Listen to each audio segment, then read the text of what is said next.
जय हिंद दोस्तों। हमारा जो लेक्चर है ये जिसमें हम हिस्ट्री करते हैं लूसेंट से, लूसेंट के इम्पॉर्टेंट फैक्ट्स देखते हैं। आप सब जानते हैं कि हर एग्ज़ाम में, कोई भी एग्ज़ाम हो उसके लिए लूसेंट हमारे लिए बहुत ही इम्पॉर्टेंट होता है।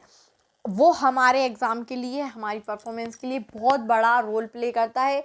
इसलिए आप इसके सारे सेशन को देखना। हम इसमें प्राग ऐतिहासिक काल कर चुके हैं, सिंधु घाटी की सभ्यता कर चुके हैं और प्राचीन इतिहास, प्राचीन भारतीय इतिहास के स्रोत कर चुके हैं। अब हमारा जो लेक्चर है वैदिक सभ्यता, कौन सा लेक्चर है फ्रेंड? हमारा वैदिक सभ्यता। हम कोशिश करते हैं कि कम समय में, कम से कम समय में आपको ज़्यादा से ज़्यादा कंटेंट दे सकें। इसलिए हम 15 से 20 मिनट का ही आपके लिए लेक्चर लाते हैं, जो आप एक बार देखेंगे अगर, तो आपको नेक्स्ट सीधे एग्ज़ाम में बस पेपर देते समय आपको देखना पड़ेगा। इसलिए आप हमारे लेक्चर को फॉलो करें। मेरे जितनी भी सेशन हैं उनको आप ज़रूर देखें, क्योंकि मैंने ज़्यादा से ज़्यादा चीज़ें आपके लिए लेकर आई हूँ। चाहे आपका बैंक एग्ज़ाम हो, रेलवे एग्ज़ाम हो, एसएससी हो, एनटीपीसी हो, कोई भी हो, जेल प्रेरी एसआई, कोई भी एग्ज़ाम हो, किसी भी स्टेट का हो, किसी भी लेवल का हो, हर प्रकार के एग्ज़ाम के लिए ये मेरे जितने भी सेशन हैं बहुत ही आपको हेल्पफुल होंगे। ओके फ्रेंड, हम स्टार्ट करते हैं हमारा वैदिक सभ्यता। फ्रेंड, वैदिक सभ्यता का काल 1500 से 600 ईसा पूर्व तक माना जाता है। ठीक है, वैदिक सभ्यता का काल हमारा 1500 ईसा पूर्व से 600 ईसा पूर्व तक कहा जाता है। ठीक है, हमारा ये काल 1500 से 600 ईसा पूर्व तक रहता है। लेकिन क्या है कि कुछ लोगों ने उसको दो भागों में बांट दिया है। ठीक है, वैदिक सभ्यता को, वैदिक काल को दो काल में बांटा गया है, एक ऋग्वैदिक काल में और एक उत्तर वैदिक काल में। किस किस काल में फ्रेंड? ऋग्वैदिक काल में और उत्तर वैदिक काल में। तो आपको पता ही है कि जब वैदिक काल 1500 ईसा पूर्व से 600 ईसा पूर्व तक है, तो ऋग्वैदिक काल और उत्तर वैदिक काल भी 1500 से 600 ईसा पूर्व के मध्य होगा। तो सीधी सी बात है कि ऋग्वैदिक काल का काल 1500 से 1000 ईसा पूर्व तक है और उत्तर वैदिक का 1000 से 600 ईसा पूर्व तक है। अब फ्रेंड, ऋग्वैदिक काल हमको नाम से समझ में आता है ऋग्वेद। क्या आता है समझ में? ऋग्वेद। ऋग्वैदिक काल के बारे में हमको जानकारी कहाँ से मिली फ्रेंड? हमारे को ऋग्वैदिक काल के बारे में जानने के स्रोत क्या थे? हमारे ऋग्वेद थे। क्या थे? ऋग्वेद। ऋग्वेद से हमको ऋग्वैदिक काल के बारे में जानकारी एकत्रित हुई है। और उत्तर वैदिक काल हमारे सामवेद, यजुर्वेद और अथर्ववेद से हमको जानकारी मिली है। उत्तर वैदिक काल के बारे में हमको सामवेद, यजुर्वेद और अथर्ववेद से स्रोत मिले हैं। ठीक है, आर्य सर्वप्रथम पंजाब एवं अफगानिस्तान में बसे थे। जो आर्य थे वो पंजाब और अफगानिस्तान में सबसे पहले बसे थे।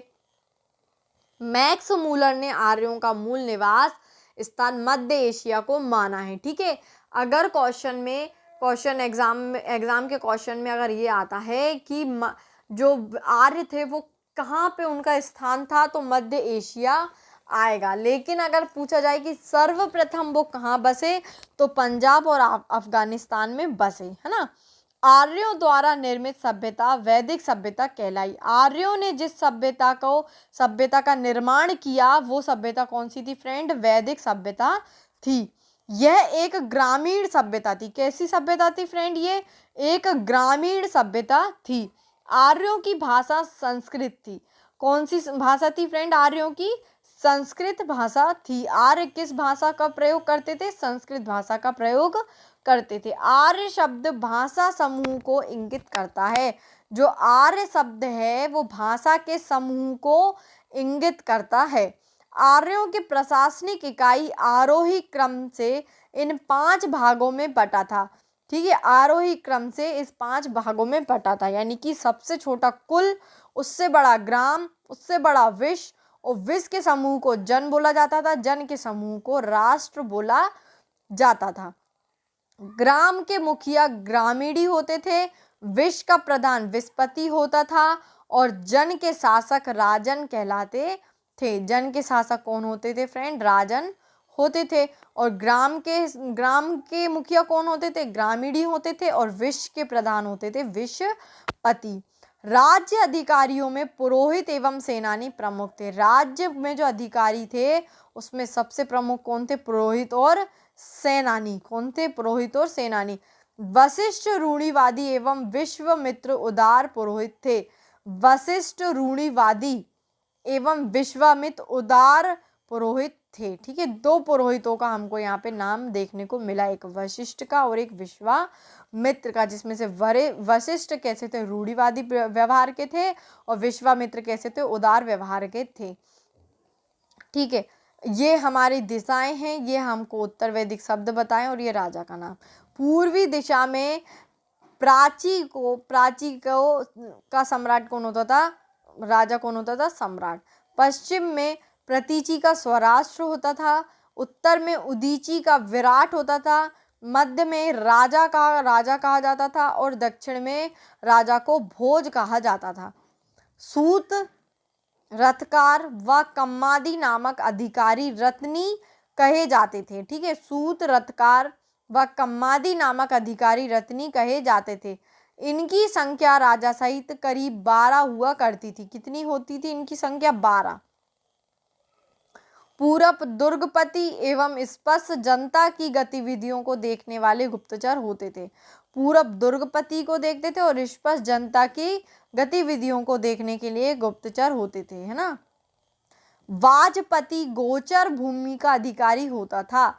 जो वाजपति होता था वो गोचर भूमि का अधिकारी होता था और उग्र अपराधियों को पकड़ने का कार्य करता था। यानी अपराधियों को जो पकड़ता था उसको क्या बोला था? उग्र बोला जाता था। ऋग्वेद में किसी तरह के न्यायाधिकारी का उल्लेख नहीं है। यानी हम ये जो अभी जानकारी ले रहे हैं ये ऋग्वैदिक काल की ले रहे हैं, क्योंकि ऋग्वैदिक काल के बारे में जानकारी हमें ऋग्वेद से मिली है। सभा एवं समिति राजा को सलाह देने वाली संस्था थी। ठीक है, राजा की संस्था थी सभा और समिति, जिसे राजा की बेटियां भी बोला जाता है। सभा श्रेष्ठ एवं संभ्रांत लोगों की संस्था थी, जबकि समिति सामान्य जनता का प्रतिनिधित्व करती थी। जो सभा थी वो श्रेष्ठ एवं संभ्रांत लोगों की संस्था थी, जबकि जो समिति थी वो सामान्य जनता का प्रतिनिधित्व करती थी। इसके अध्यक्ष को ईशान कहा जाता था। इसके जो अध्यक्ष होते थे उनको क्या कहा जाता था? ईशान कहा जाता था। स्त्रियां सभा एवं समितियों में भाग ले सकती थी। स्त्रियों की यहाँ पे स्थिति अच्छी खासी थी। ठीक है, युद्ध में कबीले का नेतृत्व राजा करता था। युद्ध में कबीले का नेतृत्व कौन करता था? राजा करता था। युद्ध के लिए गविष्टि शब्द का प्रयोग किया गया है, जिसका अर्थ है गायों की खोज। किसका किया गया है? गविष्टि। फ्रेंड, इस प्रकार के क्वेश्चन पूछे जाते हैं कि गायों की खोज को वैदिक काल में किस नाम से पुकारा जाता था या क्या शब्द था? तो क्या आएगा फ्रेंड? गविष्टि आएगा, है ना। 10 राज्य युद्ध का उल्लेख ऋग्वेद में 7वें मंडल में है। ये युद्ध परुष्णी रावी नदी के तट पर सुदास एवं 10 जनों के बीच लड़ा गया, जिसमें सुदास विजयी हुआ। फ्रेंड, आप अगर हमारे MCQ देखेंगे तो हम उसमें वैदिक काल के संबंध में MCQ कर रहे हैं। 3000 हमारे क्वेश्चन रहेंगे, उसमें 3000 से ज़्यादा भी हो सकते हैं। अभी हमारी सिंधु घाटी की सभ्यता के प्रैक्टिस सेट खत्म हो चुके हैं हमारे वो लेक्चर। अब हमारे वैदिक सभ्यता से संबंधित प्रैक्टिस सेट हो रहा है, तो उसमें ये प्रश्न पूछा गया है, RRB में पूछा गया है कि जो 10 राज्य युद्ध था वो किस नदी के तट पर हुआ था? तो किस नदी के तट पर हुआ था फ्रेंड्स? परुष्णी नदी के तट पर हुआ था। और अगर परुष्णी नहीं आता है तो रावी नदी के तट पर हुआ था। ठीक है, जिसमें सुदास विजयी हुआ। जिसमें कौन विजयी हुआ? सुदास विजयी हुआ। उपनिषदों की कुल संख्या 108 है। महापुराणों की संख्या 18 है और वेदांग की संख्या 6 है। वेदांग मतलब होता है वेद के अंग। ऋग्वैदिक समाज 4 वर्णों में विभक्त था। ऋग्वैदिक जो समाज था वो 4 वर्णों में विभक्त था। ब्राह्मण, क्षत्रिय, वैश्य और शूद्र। और फ्रेंड ये याद रखना कि ऋग्वेद में जो 10वां मंडल है उसमें हमें ब्रह्मा से संबंधित ये जानकारी मिलती है कि ब्रह्मा के अंगों से निकले हैं ये।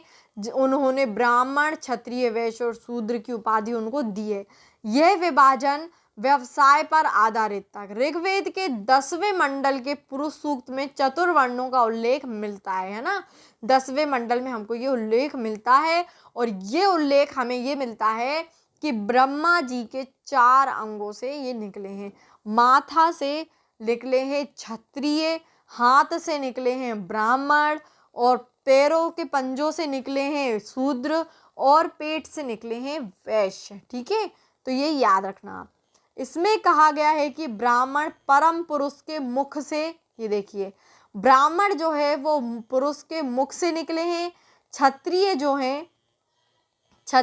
हैं उनकी भुजाओं से निकले हैं, वैश्य उनकी जांघों से, एवं शूद्र उनके पैरों से उत्पन्न हुए हैं। आर्यों का समाज पितृ प्रधान था फ्रेंड, उनका समाज पितृ प्रधान था, और सिंधु घाटी सभ्यता का समाज मातृ प्रधान था। समाज की सबसे छोटी इकाई परिवार या कुल थी, जिसका मुखिया पिता होता था, और सिंधु घाटी की सभ्यता में घर का मुखिया माता होती थी, जिसे कुलप कहा जाता है। फ्रेंड, कुलप किसको कहा जाता है? घर के मुखिया को, जो कि पिता होता था।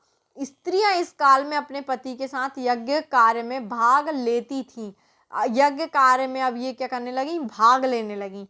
बाल विवाह एवं पर्दा प्रथा का प्रचलन नहीं था, ना बाल विवाह हुआ जाता था और ना ही पर्दा प्रथा होती थी। विधवा अपने मृतक पति के छोटे भाई यानी कि देवर से विवाह कर सकती थी। स्त्रियां शिक्षा ग्रहण करती थीं। ऋग्वेद में लोपा मुद्रा, घोषा, सिक्ता, आपला एवं विश्वास जैसी विदुषी स्त्रियों का वर्णन है। गार्गी ने याज्ञवल्क्य को वाद विवाद की चुनौती दी थी। ठीक है, गार्गी ने याज्ञवल्क्य को वाद विवाद की चुनौती दी थी। नेक्स्ट है, जीवन भर अविवाहित रहने वाली महिलाओं को अमाजू कहा जाता है। जो कभी भी विवाह नहीं करती उनको क्या कहा जाता है? अमाजू कहा जाता है। फ्रेंड, अमाजू किन्हें कहा जाता है? जो अविवाहित महिलाएं होती थी उनको। जीविकापोर्जन के लिए वेद वेदांग पढ़ने वाला अध्यापक उपाध्याय कहलाता था। क्या कहलाता था? उपाध्याय कहलाता था। आर्यों का मुख्य पेय पदार्थ सोम रस था। यह वनस्पति से बनाया जाता था। किससे बनाया जाता था? वनस्पति से। ठीक है, आर्य मुख्यतः 3 प्रकार के वस्त्रों का उपयोग करते थे। वास का, अधिवास का, उष्णीष का। अंदर पहनने वाले कपड़ों को निवि कहा जाता था। ठीक है, प्रमुख दर्शन एवं उसके प्रवर्तक। दर्शन चारवाक और प्रवर्तक चारवाक। योग पतंजलि द्वारा लिखा है, सांख्य कपिल द्वारा लिखा है, न्याय गौतम द्वारा, पूर्व मीमांसा जैमिनी द्वारा, उत्तर मीमांसा बादरायण द्वारा, और वैशेषिक कणाद यस उलुक द्वारा। फ्रेंड, ये यूपीपीएससी में पूछे जा चुके हैं और यूपीएससी में भी क्वेश्चन पूछे जा चुके हैं कि योग को किसने निकाला? पतंजलि ने, और न्याय को गौतम ने, सांख्य कपिल के द्वारा लाया गया था, पूर्व मीमांसा जैमिनी के द्वारा, उत्तर मीमांसा बादरायण के द्वारा, और वैशेषिक कणादिया उलूक के द्वारा, और चारवाक के द्वारा चारवाक की घोषणा उल्लेखित हुआ है। महर्षि कणाद को भारतीय परमाणुवाद का जनक कहा जाता है। भारतीय परमाणुवाद का जनक किसको कहा जाता है? फ्रेंड, कणाद को कहा जाता है। आर्यों के मनोरंजन के मुख्य साधन थे संगीत, रथ दौड़, घुड़दौड़ एवं द्वैत क्रीड़ा। आर्यों का मुख्य व्यवसाय पशुपालन एवं कृषि था। क्या था आर्यों का मुख्य व्यवसाय? पशुपालन एवं कृषि। गाय को अघन्य न मारे जाने योग्य पशु की श्रेणी में रखा गया था। गाय की हत्या करने वाले या उसे घायल करने वाले के लिए वेदों में मृत्यु दंड अथवा देश से निकाले की व्यवस्था की गई है। आर्यों का प्रिय पशु घोड़ा एवं सर्वाधिक प्रिय देवता इंद्र थे। आर्यों द्वारा खोजी गई धातु लोहा थी, जिसे श्याम अयस्क कहा जाता था। तांबे को लोहित अयस्क कहा जाता था। व्यापार हेतु दूर दूर तक जाने वाला व्यक्ति को पणी कहते थे। व्यापार के लिए जो एक जगह से दूसरी जगह दूर दूर तक जाते थे उनको क्या कहते थे? पणी कहते थे। लेन देन में वस्तु विनिमय की प्रणाली प्रचलित थी। लेन देन में वस्तु विनिमय की प्रणाली क्या थी फ्रेंड्स? प्रचलित थी। ऋण देकर ब्याज देने वाला व्यक्ति को वेकनाट सूदखोर कहा जाता था। ठीक है, ऋण देकर ब्याज लेने वाला व्यक्ति को वेकनाट या सूदखोर कहा जाता था। मनुष्य एवं देवता के बीच मध्यस्थ की भूमिका निभाने वाले देवता के रूप में अग्नि की पूजा की जाती थी। किसकी पूजा की जाती थी फ्रेंड? अग्नि की पूजा की जाती थी। ऋग्वेद में उल्लेखित सभी नदियों में सरस्वती सबसे महत्वपूर्ण तथा पवित्र मानी जाती थी। ऋग्वेद में गंगा का 1 बार और यमुना का उल्लेख 3 बार हुआ है।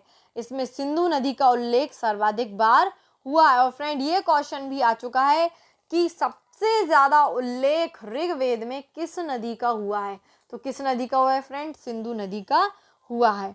अब हम देख लेते हैं कुछ नदियां ऋग्वैदिक काल की जिनका प्राचीन नाम और आधुनिक नाम बोला है। क्रुभ जिसको कुर्रम बोलते हैं, कुभा जिसको अभी काबुल बोलते हैं, वित्सता जिसको अभी झेलम बोलते हैं, आश्किनी जिसे फिलहाल में चिनाब बोलते हैं, परुषणी जिसको रावी बोलते हैं, सतुद्री जिसको सतलज बोलते हैं, विपासा जिसे व्यास बोलते हैं, सदा नीरा जिसे गंडक बोलते हैं, द्रशद्दती जिसे घग्गर बोलते हैं, गोमती जिसे गोमल बोलते हैं, सुवस्तु जिसे स्वात बोलते हैं।